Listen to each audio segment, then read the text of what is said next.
And here we are with Unit 1, Lesson 5, converting fractions and mixed numbers to decimals. But before we start, let's take a look at the answers from yesterday's homework, which was page 27. If you take a look right here, here are the answers. You can pause this video and check your work. In addition, boys and girls, there is a vocabulary review. There was a materials reference yesterday in the Google Classroom, so everyone should have these words. Please make sure you're familiar with them because you will definitely see them on your upcoming quiz next week and your unit test, which will probably be next Friday also. Alrighty, let's get into today's lesson. Unit 1, Lesson 5, converting fractions and mixed numbers to decimals. We're on the top of page 28. Now, you should be following along. You should have your highlighter ready. If you don't have a highlighter, maybe a colored pencil. Okay.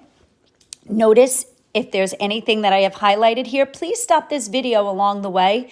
It's good to also go back so that you can help yourself to get the right answers. And if you have any questions, look at it over again. Maybe even pause the video so that you can do some of the work ahead of me, so that when I do it, maybe you can see that you're doing a great job and you can move ahead. All right, so how can you convert fractions and mixed numbers to decimals? Again, this is just a review of something that you should have done in the past. Which is less, 1 or 8/10? Explain. Hopefully you would say which one? Which one is less? That would be 8/10. And why is 8/10 less? 8/10 is less because it is less than 1 whole. It is less than 1 whole. And there's my big hand. Less than 1 whole. It is less than 1. Or, okay, less than 1 whole. Again, if you look at it, 8/10 would be in the decimal place value chart. Okay, very good to know that decimal place value chart as well. Here's your decimal place. We go tenths, hundredths, thousandths. Very, very important. Okay, let's move on. Now, there are a couple of different ways that you can convert fractions to decimals. The first way is the see and say, the easy way. Okay, if the denominator shows you place value, if it's 10, 100, 1,000, or 10,000, then you place the decimal point. Count the number of zeros in the denominator. That's how many places will be in your next decimal number. You put the number in so that the last digit is in the proper place value. You may need to put a 0 in after the decimal and before the number as a placeholder. So what do we mean by that? Let's take a look at some of these examples. So here we go. For the first one, look at this example here. It says 3/100ths. Well, boys and girls, if they end in 10, 100, or 1,000, basically it's kind of like the see and say. We talked about this. Some of you have this toy at home. That's the one where you select the actual animal and it makes the sound of the animal. So you see it and you say it and you hear it. Same thing here, 6/10. So what we do is we see the 6 goes here. Okay, we place the decimal point. And how many zeros? There's 1, so it goes 1 place, and we put the 0 in front. Okay, and there you go, 6/10. Number 2, 31/100ths. So if I'm really good with my decimal place value, and you can use the chart on the top of the page, it's 0 and 31/100ths.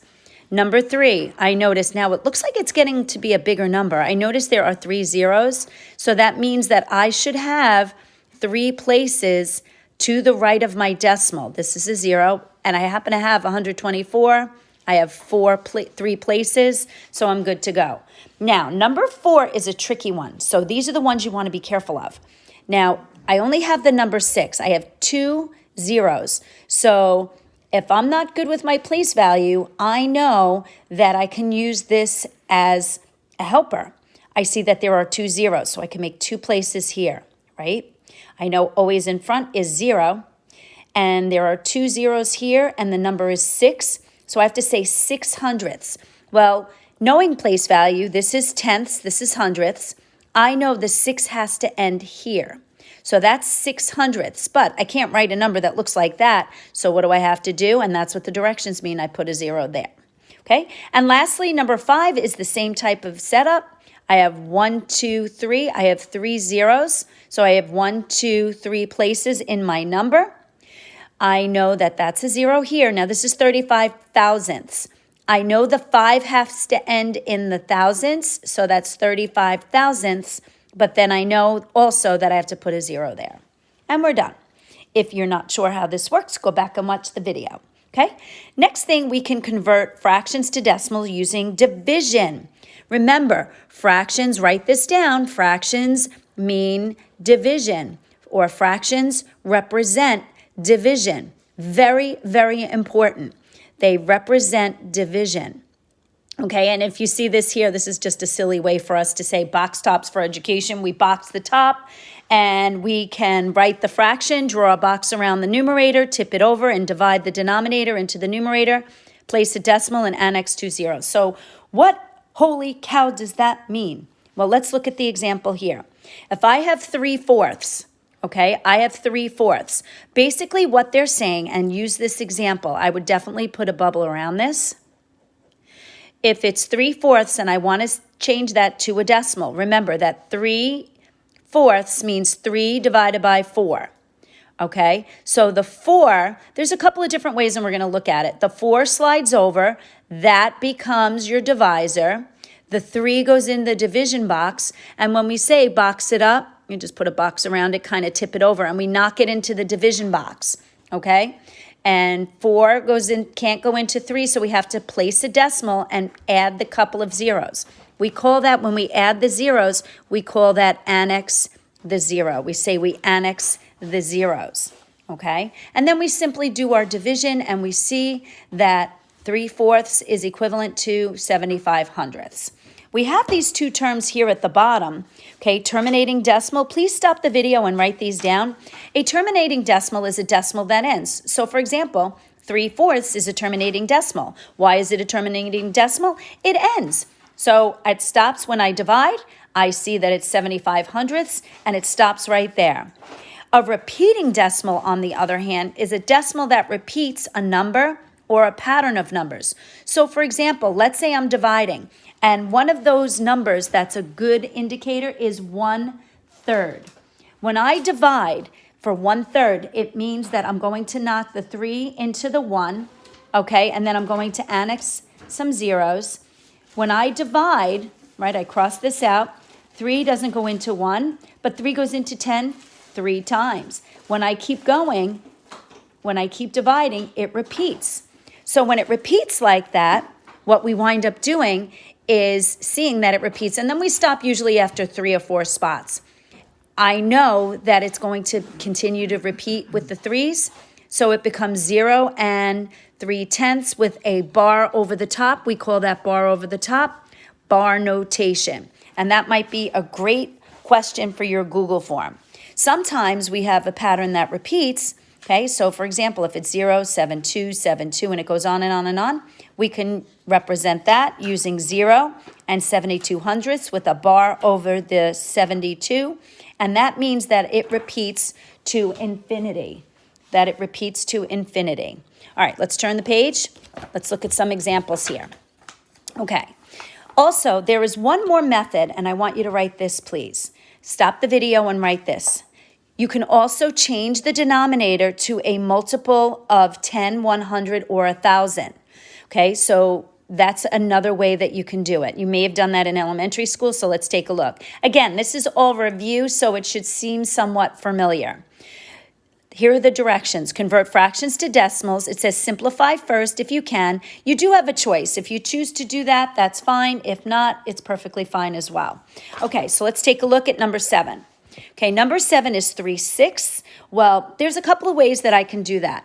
I see that 3/6 can be divided. I can divide, okay, I can divide. So the first way, some kids just like to divide for everything. So what you would do, and I'm just going to model this for you, what you would do is you would take the 3, okay, you take the 3, you put it into the division box. Okay, you put it into the division box. So this becomes 3 here. We put a decimal and at least one, I would say 2 places. Okay, do the zeros at the end matter? No, they don't, but they're a great help. Okay, they are definitely a great help. So now I'm just going to divide. First thing when you divide with decimals, bring up your decimal. 6 cannot go into 3, but can 6 go into 30? Yes, it can. How many times? 5 times. Okay, 5 times 6 is 30. Subtract. I have nothing left, and I can stop right there. So my answer becomes 0.5, or 0 and 5/10. Okay, next one, number 8. Let's continue. Now, for this one here, some kids might look at this one and say, hey, Mrs. Spatola, I see it ends in 5. So if I see it ends in 5, I like to just keep it simple with decimal place value. So I might go like this. I see I can make my denominator 10. So 5 times 2 is 10. 4 times 2 is 8. That's 8/10. Guess what? I know that 8/10 looks like this. Do whatever is easier. You have a choice. You have options. Okay? Could you divide? Absolutely. Let's look at the next one, 3/4. This is one that becomes very, very popular. We talked about this yesterday. That's one of those popular fractions that turn into a popular decimal. Alrighty? So what you're going to do here for 3/4, couple of different ways you can do it. You could turn around and just do the division. So let me just show you real quick how to do it with the division. So I'm going to set up a division box right next to the 4. I'm going to take that 3 there. I'm going to take that 3 and put that 3 into the division box. So I drop it down like this, right? And then I'll start with 1, maybe 2 zeros. We call that what? We call that annexing zeros. Adding zeros to the end means that we annex the zeros, okay? So next I'm going to divide. So 4 goes into 3, it doesn't. 0, bring up my decimal. There's my big hand. Now, 4 goes into 30, how many times? We ignore the decimal when we divide. 4 goes into 30, how many times? Goes in 7 times. 7 times 4 is 28. Subtract, right? Bring down, 30 minus 28 is 2. Bring down my 0. 4 goes into 20. How many times? 5 times. 5 times 4 is 20. And guess what, boys and girls? We have an answer of 0 and 75/100. Okay? So for classwork, I'm going to ask you to continue to do this. That's going to be your practice. Okay? Please stop the video right here. I am going to give you the answers right now. I'm going to show a completed page. Please don't gyp yourself. Do the practice first and then check it, because that's the best way that you know if you get it or not. If you don't understand, please ask questions in class. So take a look here. I'm going to these are the answers, okay, for the rest of the page.